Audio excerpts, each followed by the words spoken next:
Bab 14, Gao Shun. Jin Shi sudah selesai mandi dan sedang menikmati secangkir arak. Sepertinya setiap hal yang muncul belakangan ini adalah sakit kepala yang baru. Ia agak tidak tahu harus bagaimana.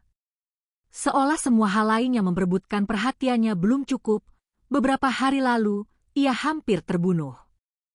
Setelah apa yang mereka ketahui di kamar mayat, masalah Sui Rei sudah ditangani dengan kehati-hatian yang sangat besar. Itu yang paling menguntungkan semua pihak. Ia menanyai para pekerja kamar mayat yang katanya membawa peti mati sementara jasad Sui Rei ada di sana. Namun anehnya, mereka mengaku tidak menerima permintaan seperti itu. Tentang Dayang Sui Rei sendiri, masih banyak yang belum jelas. Alasan mengapa ia begitu akrab dengan sang dokter adalah karena Wali Sui Rei adalah guru sang dokter sendiri.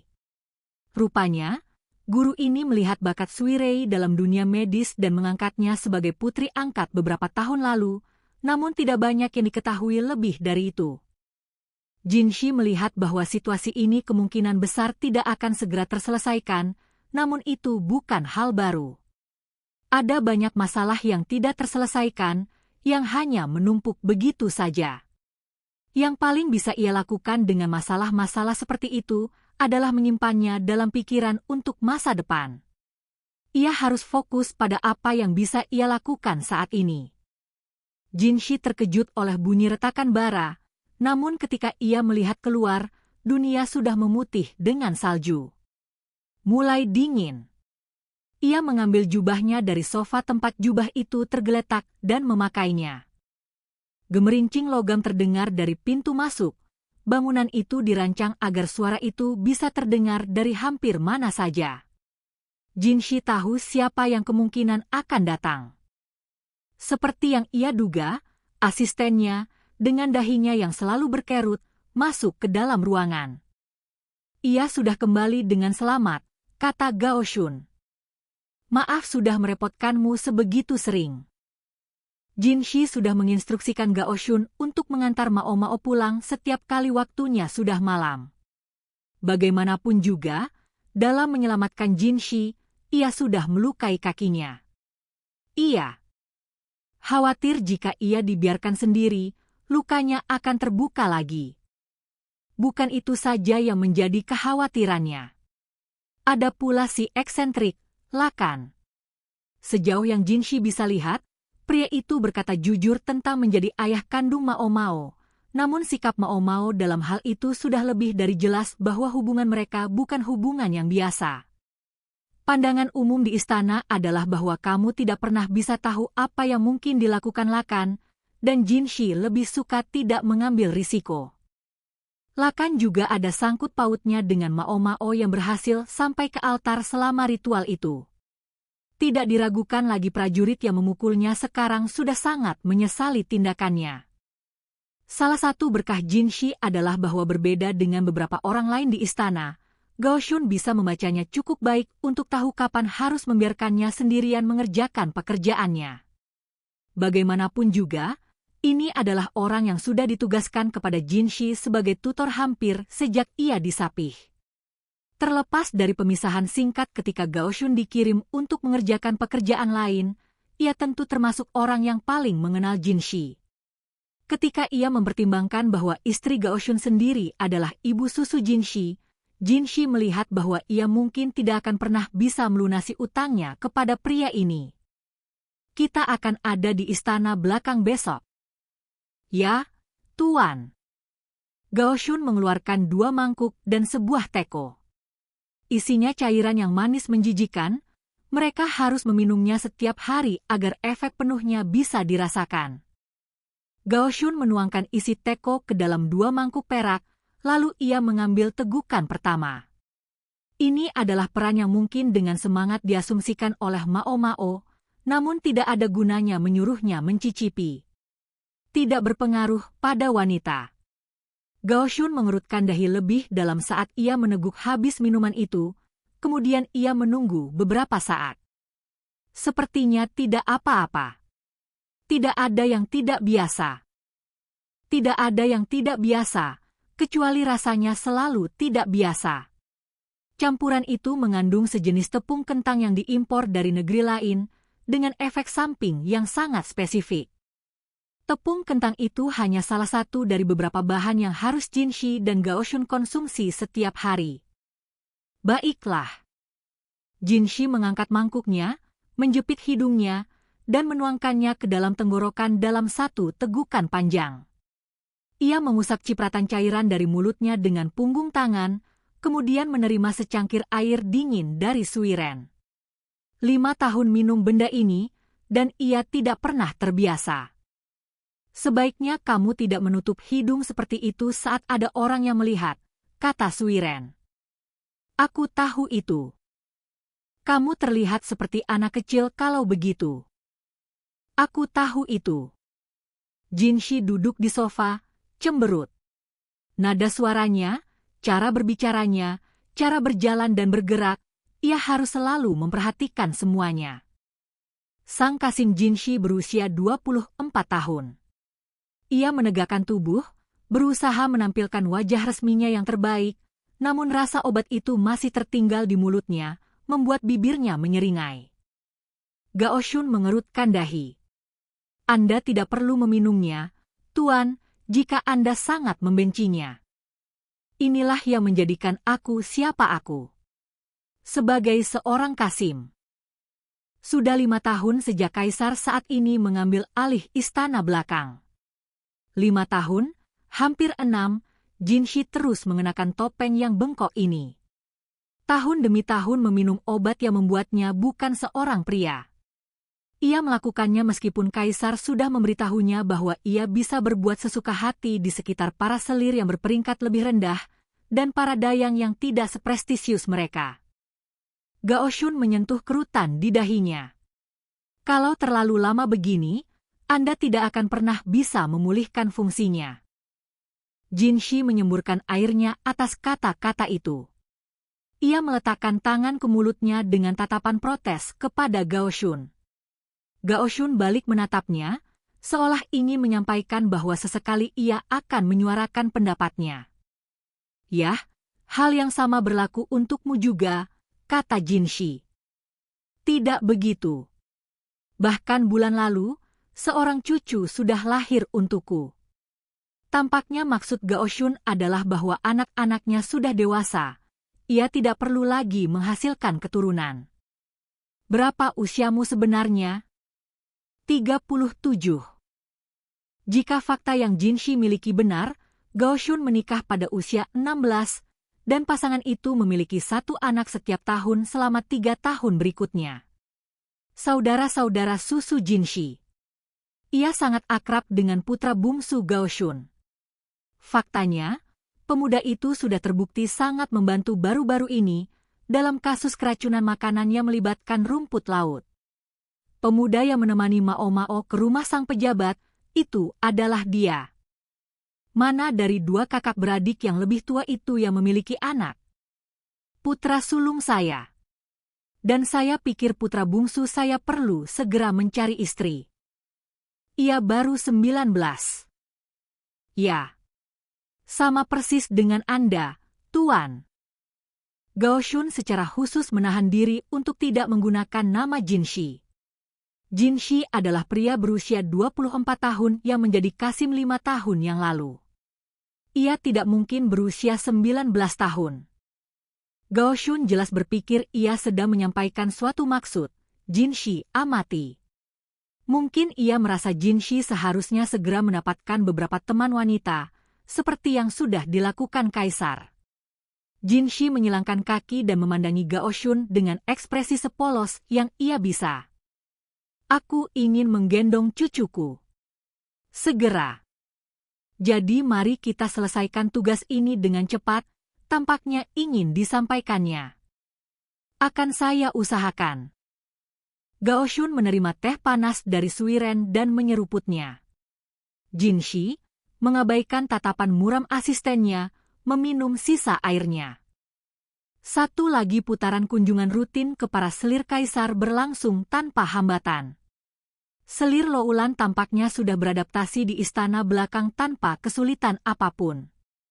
Langkah untuk memawanya masuk dilakukan agak dengan paksaan, sehingga tidak mengherankan jika kehadirannya menimbulkan perselisihan.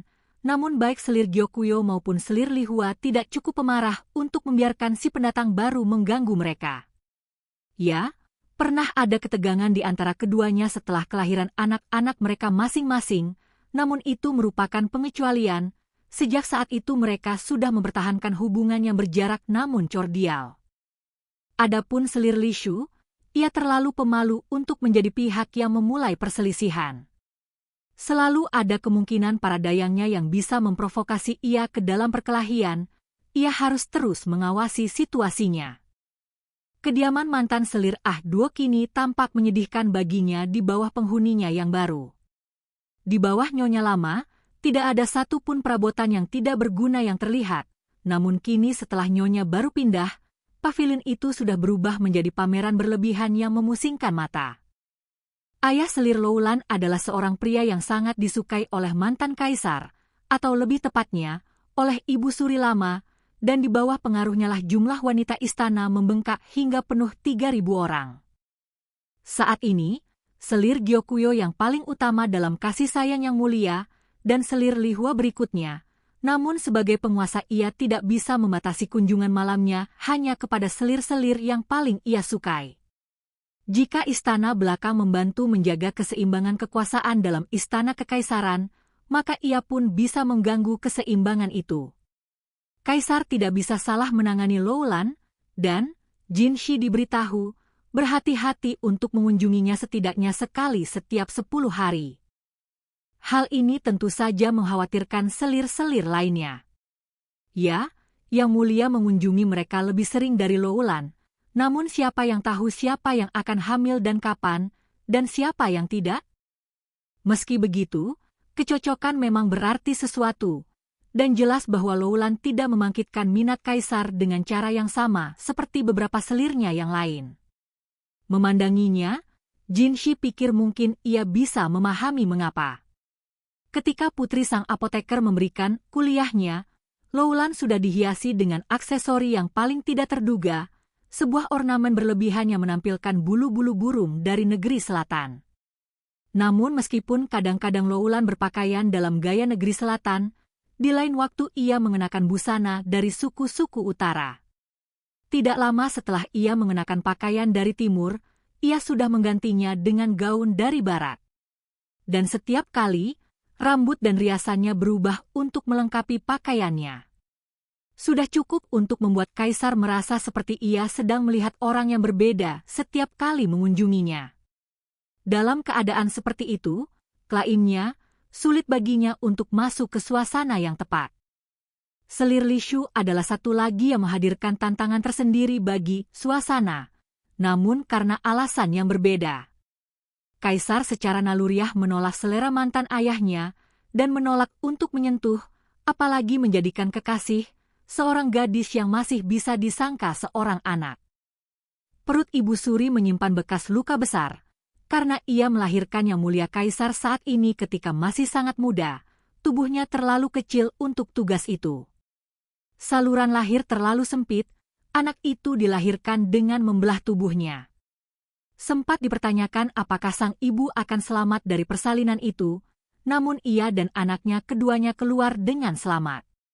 Operasi itu, tampaknya, dilakukan oleh seorang dokter yang baru kembali dari negeri asing.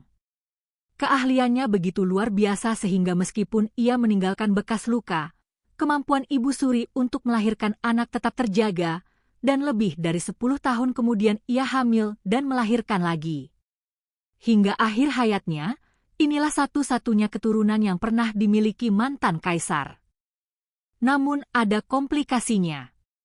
Dokter yang menangani persalinan pertama Ibu Suri, yang saat itu masih seorang selir, mendapati dirinya hampir secara eksklusif mendampingi Yang Mulia, justru karena tindakannya selama persalinan pertama yang sulit itu. Seorang anak yang lahir dari selir putra mahkota pada waktu yang bersamaan terabaikan, dengan konsekuensi yang tragis. Ia menggelengkan kepala, tidak ada yang bisa didapat dari lamunan yang tidak ada gunanya. Dan ia lebih jauh berpikir bahwa Yang Mulia seharusnya segera mulai mengurus urusan menghasilkan seorang putra mahkota baru. Dalam hal ini, ia dan Gao Shun sependapat. Setelah kuliah itu, kunjungan kaisar sudah meningkat secara substansial. Buah dari kerja keras Mao Mao mungkin akan datang lebih cepat dari yang diharapkan. Semua ini membawa Jin Shi pada kesimpulan bahwa ia memiliki solusi yang sempurna. Gyokuyo setuju tanpa berpikir panjang. Hong Niang berpura-pura terlihat terbebani, namun dengan tenang tampak menyambut gagasan itu. Ia mengatakannya kepada 3 dayang yang sedang menguping di balik pintu. Tampaknya Jin Shi sudah membuat pilihan yang tepat. Istana belakang, Tuan. Betul. Kembali ke pekerjaan favoritmu. Mao Mao sedang menggosok peralatan makan perak hingga berkilap seperti cermin. Ketika ia yakin tidak ada satupun noda di atasnya, ia meletakkannya kembali ke rak. Kakinya masih belum sepenuhnya sembuh, sehingga ia banyak mengerjakan tugasnya sambil duduk di kursi. Namun Suiren memastikan ia memang punya pekerjaan. Sungguh seorang yang sangat teguh, wanita itu. Jin Shi sedang makan jeruk keprok. Secara harfiah, bahkan mengupasnya pun ia tidak sendiri. Suiren yang melakukannya, hati-hati mengelupas kulit tipisnya dan meletakkan setiap bagian di piring di depannya. Betapa anak manja. Dayang tua itu tampaknya punya kebiasaan memanjakan Jin Shi. Ia akan membungkusnya dengan jaket kapas saat cuaca dingin, atau mendinginkan tehnya karena terlalu panas. Seorang pria dewasa seharusnya malu diperlakukan seperti itu. Sepertinya selir Gyokuyo sudah tidak lagi berjalan di jalan bulan. Jalan bulan adalah istilah sopan untuk menstruasi. Jadi ia mungkin hamil, pikir Mao Mao. 2 upaya terpisah sudah dilakukan untuk meracuni sang selir ketika ia sedang hamil dengan Putri Lingli. Pelakunya tidak pernah ditemukan. Mao Mao bisa memahami mengapa Jin Shi mungkin gelisah. Dan kapan saya harus mulai tugas baru saya? Bisakah hari ini? Bisa? Saya justru sangat menyukainya. Karena pria tidak diizinkan masuk ke istana belakang, ia akan bebas dari kemungkinan apapun bertemu dengan satu orang yang tidak ingin ia temui yang namanya bahkan tidak ingin ia dengar. Mungkin Jin Shi sudah mengatur pergantian tempat kerja ini sebagai pertimbangan untuknya, atau mungkin itu hanya kebetulan yang tepat waktu baginya. Mao Mao memutuskan ia tidak peduli yang mana. Ia pikir ia sedang menunjukkan pengendalian diri yang mengagumkan, namun kemudian Suiren berkata, "Ah, kabar baik, sayang." Rupanya Mao Mao tidak menyembunyikannya sebaik yang ia kira. Tidak ada yang perlu disebutkan, katanya. Sayang sekali. Kukira aku sudah menemukan seorang murid yang layak untuk kulatih. Mao Mao, agak ngeri dengan Suiren yang tersenyum itu, bertekad untuk menyelesaikan pekerjaannya secepat mungkin.